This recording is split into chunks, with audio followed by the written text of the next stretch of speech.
Ruang tamu itu terasa begitu luas, namun hampa. Rahmi menghela napas, jemarinya membelai pinggiran buku yang tak benar-benar ia baca. Jarum jam di dinding berdetak pelan, setiap tiktoknya seolah memperpanjang senyap yang mencekam. Baru saja tadi pagi, Rifki, suaminya, berangkat lagi untuk perjalanan bisnis. Entah untuk keberapa kalinya dalam bulan ini. Rahmi sudah terbiasa, tapi rasa kesepian itu, ia tak pernah benar-benar bisa dengannya. Lagian, dia juga sering pergi, gumam Rahmi pelan, suaranya nyaris tak terdengar, mencoba meyakinkan diri bahwa ini bukan masalah besar. Ia memaksakan pandangan kembali ke halaman buku, tapi huruf-huruf itu tampak menari, tak membentuk makna. Pikirannya melayang, teringat bagaimana rumah ini mendadak sepi setelah keriuhan kecil saat Rifki pamit. Ketukan lembut di pintu depan memecah lamunannya. Rahmi sedikit terkejut. Siapa? Ia bangkit perlahan, melangkah menuju pintu. Di sana berdiri Arif, sopir pribadi mereka. Pria itu selalu rapi, kemeja licin dan senyum sopan yang terkadang terasa terlalu formal. Maaf mengganggu Bu Rahmi, saya cuma mau memastikan ada keperluan belanja atau jemputan sore ini, tanya Arif, suaranya datar dan profesional seperti biasa. Rahmi menatapnya lebih lama dari seharusnya. Mata Arif yang tenang, garis wajahnya yang tegas, entah kenapa terasa sedikit berbeda hari ini. Oh, belum Arif, jawab Rahmi, mencoba mengendalikan nada suaranya agar tetap santai. Ia menarik napas. Tapi begini saja, apa Arif bisa tetap di rumah saja, berjaga-jaga kalau saya mendadak butuh sesuatu?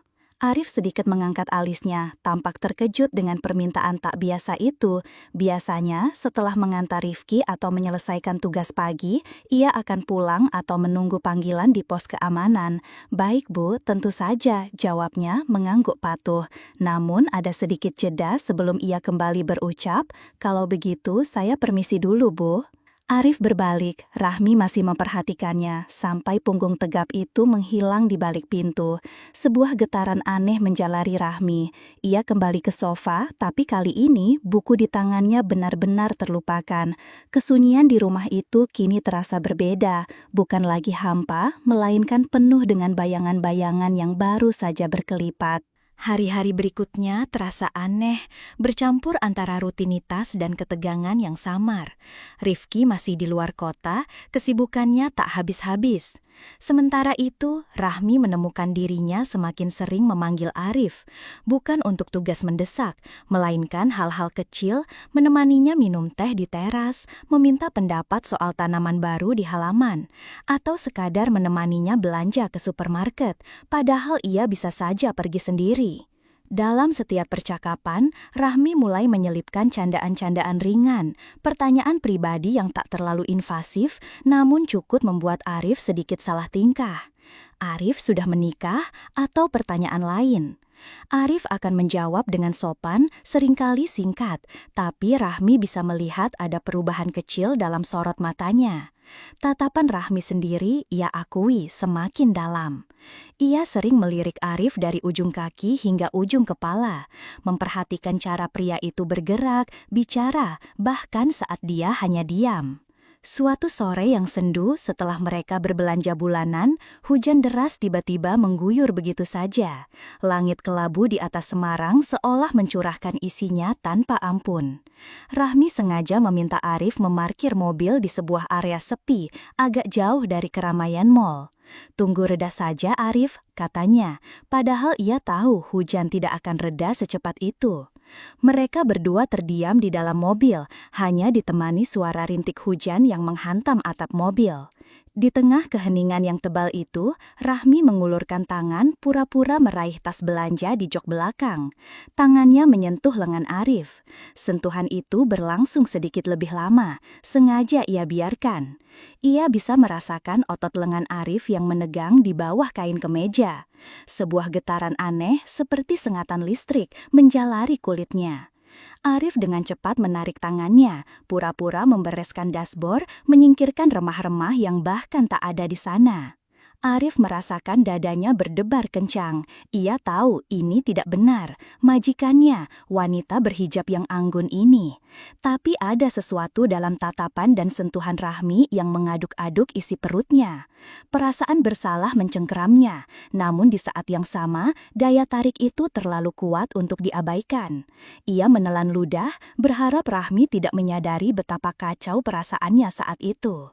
Hujan di luar semakin deras, seolah menenggelamkan setiap suara hati yang bergejolak di dalam mobil. Malam itu, heningnya rumah kembali terasa menyesakkan bagi Rahmi. Suara angin malam yang berdesir di luar jendela seolah menggemakan kekosongan di hatinya. Rifki baru saja menelpon, mengatakan akan ada keterlambatan lagi. Sebuah ide gila terlintas di benak Rahmi, begitu berani namun terasa begitu mendesak. Ia meraih ponselnya, mengetik pesan singkat ke Arif. Arif, bisa tolong datang sebentar ke ruang tamu, ada barang yang perlu diangkat, alasan yang dibuat-buat, tentu saja. Tak lama, ketukan pelan terdengar di pintu penghubung antara area staf dan ruang utama. Arif muncul, wajahnya menunjukkan sedikit kebingungan. Saat itu, lampu di ruang tamu sengaja diredupkan Rahmi, hanya menyisakan bias cahaya remang-remang dari lampu samping. Rahmi sendiri sudah mengganti pakaian dengan daster sutra yang longgar, memperlihatkan lekuk tubuhnya samar di balik kain. "Ada apa, Bu Rahmi? Barang apa yang perlu diangkat?" tanya Arif, mencoba terdengar profesional, namun matanya tak bisa tidak mencuri pandang ke arah Rahmi. Rahmi tersenyum tipis, senyum yang tak pernah ia tunjukkan pada Rifki. "Ah, itu, barangnya sebenarnya tidak terlalu berat Arif," katanya, melangkah mendekat. Suaranya berubah, lebih rendah, sedikit serak, seperti bisikan. "Ini tentang aku, Arif. Aku kesepian." Arif terpaku, jantungnya berdetak kencang, suaranya tercekat. Ia mencoba menjaga jarak, namun Rahmi terus mendekat, perlahan namun pasti. Aroma parfum Rahmi yang lembut mulai memenuhi indera penciumannya. "Rifki, dia sering pergi. Aku bosan Arif, sendirian terus di rumah sebesar ini." Rahmi berbisik, kini tangannya terulur menyentuh punggung tangan Arif. Sentuhan itu ringan, namun membakar kulit Arif. Ia menelan ludah, mencoba menarik tangannya, tapi Rahmi mengunci tatapannya. Matanya memancarkan kerinduan dan sesuatu yang lebih dari itu. "Aku butuh seseorang, Arif. Aku butuh seseorang di sini, sekarang." Rahmi melanjutkan, suaranya kini terdengar seperti desahan tertahan. Ia tidak menunggu jawaban. Perlahan, ia menarik tangan Arif, membimbingnya. Bukan ke tas belanja, bukan ke barang apapun, tapi ke pipinya sendiri. Kulitnya terasa hangat, lembut. Jari-jari Arif menyentuh hijab Ahmi yang sedikit longgar. Arif membeku. Ia tahu ini titik batas. Tubuhnya berteriak untuk lari, untuk menolak. Tapi mata Rahmi, bisikannya, dan sentuhan di pipinya, semua itu seolah mengunci setiap sarafnya. Ia tidak bisa bergerak, ia tidak bisa menolak. Sebuah gelombang hasrat dan rasa bersalah yang memabukkan menyapu dirinya. Menyisakan bayangan dua siluet yang semakin merapat dalam keremangan, diiringi suara napas yang berburu dan dentuman jantung yang tak tertahankan. Pagi setelahnya terasa berat bagi Arif. Ia bangun dengan perasaan campur aduk, antara penyesalan yang mendalam dan gairah yang anehnya justru semakin membara.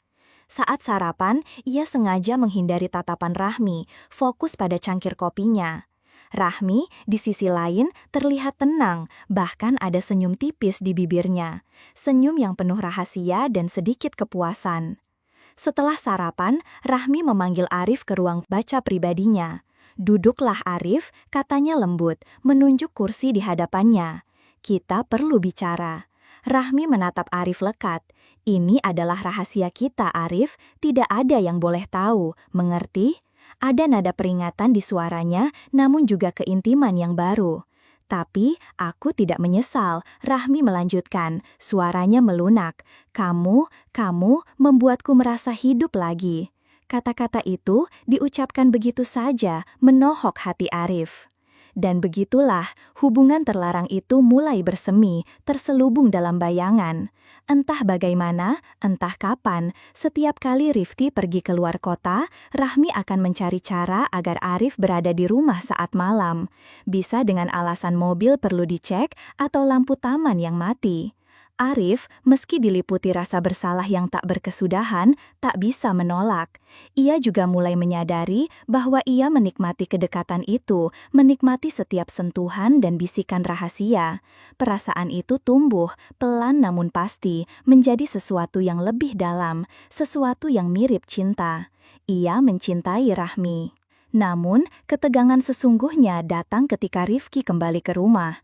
Pria itu, tanpa menyadari apa-apa, melanjutkan rutinitasnya. Seringkali, ia bekerja hingga larut malam di ruang keluarga, atau tertidur pulas di kamarnya lebih awal karena kelelahan. Saat itulah, di bawah hidung suaminya sendiri, Rahmi dan Arif memulai permainan berbahaya mereka. Dengan alasan-alasan kecil, Rahmi akan memanggil Arif ke area rumah yang minim terlihat dari kamar utama atau ruang keluarga. Mungkin dapur untuk mengambilkan air minum atau gudang belakang dengan dalih ada barang yang perlu dibereskan. Di sana, di antara tumpukan barang atau di balik pintu yang terkunci, sentuhan dan bisikan terlarang itu terjadi. Puncaknya, ketika Rifki sudah tertidur pulas di kamarnya, Rahmi memberanikan diri mengirim pesan singkat kepada Arif, mengajaknya masuk. Langkah kaki yang nyaris tak bersuara di lantai marmer, detak jantung yang berpacu kencang di tengah keheningan malam, bisikan-bisikan tertahan agar tak membangunkan Rifki. Setiap suara kecil, setiap bayangan yang bergeser, bisa berarti akhir dari segalanya. Ketakutan itu, ironisnya, justru menambah intensitas gairah mereka. Mereka menjadi sangat mahir dalam menciptakan dan memanfaatkan celah waktu dan ruang, seolah takdir memang menghendaki rahasia ini terus bersemi. Seiring berjalannya waktu, hubungan terlarang antara Rahmi dan Arif menjelma menjadi sebuah rutinitas yang tersembunyi dengan sempurna. Mereka berdua tumbuh semakin lihai, seolah memiliki indera keenam untuk menghindari kecurigaan. Arif tetap bekerja sebagai sopir keluarga, mengantar Rifki ke kantor di pagi hari, menjemputnya di malam hari, dan tetap menunjukkan profesionalisme yang sempurna di hadapan sang majikan.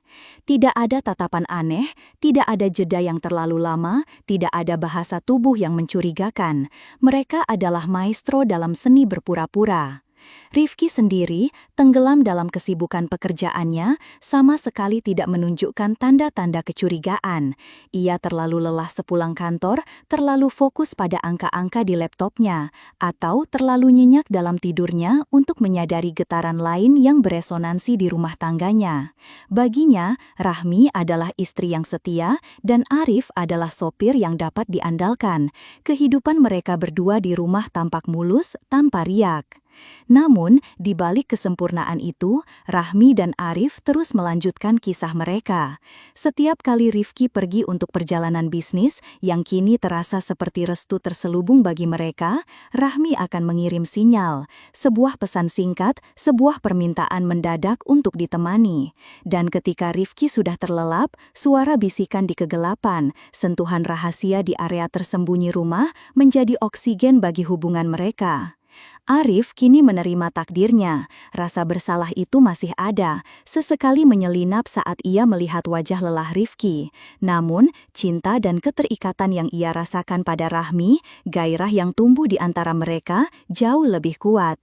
Ia belajar hidup dengan rahasia ini, menjaga posisinya, dan terus berada di dekat wanita yang kini telah mencuri hatinya. Suatu pagi yang cerah di Semarang, Rahmi tersenyum tipis, sebuah senyuman misterius dan penuh kemenangan saat melihat Arif mengemudikan mobilnya, membawa Rifki pergi ke bandara untuk perjalanan bisnis lainnya.